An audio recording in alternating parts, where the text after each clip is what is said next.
in that 34 degrees, figuring out what my prediction is there in part B. So what did that end up being? 79.9 degrees, or 79.9, yeah, degrees as far as the temperature. So that's the prediction. The residual, though, is taking the actual value, which they told us was 74 degrees, and subtracting now the prediction of the 79.9. So 74 minus the 79.9, it's going to give me a negative 5.9 for my prediction.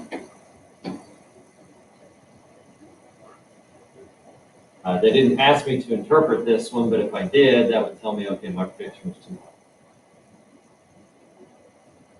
So the very last question on the exit ticket talked about a residual as well. So some of you found the predicted value, but you forgot to actually do the subtraction. So if you missed that one, you might look for that here. All right, now the interpretation. They want us to interpret the slope, but really before I can interpret the slope, I want to make sure I can identify the slope. So remember, our slope is going to be that coefficient or the number out in front of the x. Whenever we look at the slope, though, or the y-intercept for that matter, but we always want to keep the sign with it.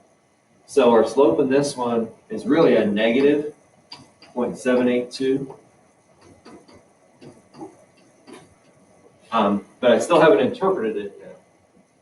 The interpretation is, okay, what's it mean in this situation? So for this situation, we think about, first of all, the x value. So it's the latitude.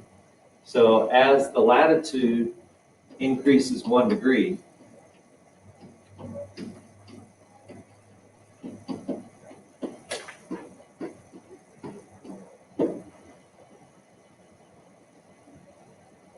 that's now going to affect the mean temperature. Well, did the mean temperature go up or down? According to our slope. Yeah, it went down. Okay.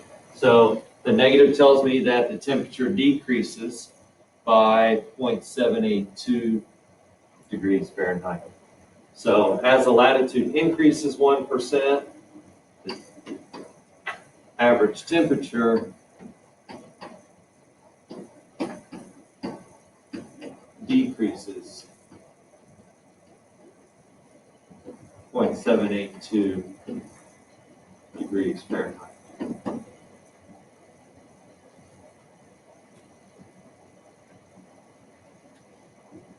Which kind of makes sense. That's like going further and further away from the equator. So the further away from the equator you get, the cooler the temperatures can get. The average temperatures of it. All right, so that would be talking about slope. Then there's the y-intercept. Well, the y-intercept was this value, the one that was the constant. In this case, the 106.5.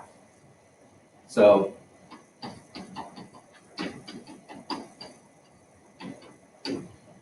that is the actual value.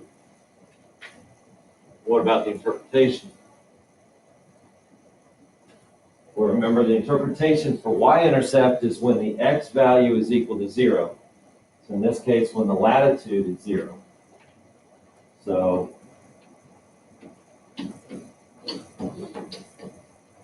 when latitude is 0 degrees, the y-intercept will tell me what the y value is. Well, the y value we said was the mean July temperature. So when the latitude is 0 degrees, the mean temperature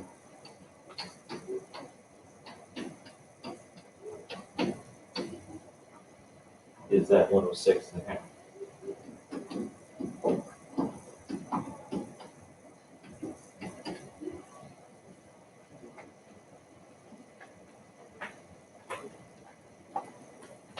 Now, does that make sense? Well, if I'm on the equator, is it possible for the average temperature during July to be 106.5 degrees? Yeah, and that's probably pretty likely. Closer to the equator you get, obviously the warmer it's going to be. So that one does make sense. Yes.